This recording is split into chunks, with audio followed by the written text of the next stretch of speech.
যে আগের জামাইয়ের জন্য আমার বাসায় 2 পাতা ট্যাবলেট খাইছিল, এই দেখেন ভিডিও। এই যে আমি এগুলা প্রয়োজন পড়লে আমি পাবলিশ করব।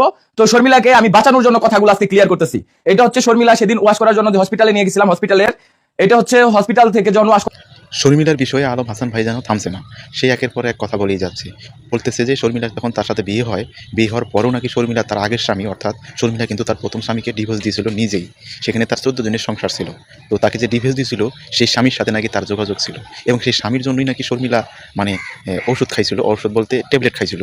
এবং শেষ পর্যায়ে ওই ট্যাবলেট খাওয়ার ফলে নাকি তার মানে বাচ্চার সমস্যা হয়, অর্থাৎ পেটে বাচ্চা ছিল, সেটা ওয়াশ করানো লাগছিল, 2 মাসের বাচ্চা, সেটাকে তারা নষ্ট করে ফেলে। তো তা এই বিষয়গুলো এখন সে কেন আনতেছে? আরও তো সময় ছিল, তো ওই সময় সে বলে না কেন? এখন যখন শর্মিলাকে সে ডিভোর্স দিয়েছে, সমস্ত প্রমাণ ডকুমেন্টস নিয়ে এখন এই সে গুজব ফেলে কীভাবে ছড়াচ্ছে। তো একজন মেয়ে তার চলে গেছে তার বাবার বাড়িতে, তাকে সে ডিভোর্স দিয়েছে, তাকে নিয়ে এখন এই কাতা ছড়াছড়ির কী দরকার আছে আলম হাসানের? আলম হাসান আবার ট্রেন্ডিংয়ে আসার জন্য এগুলো করছে।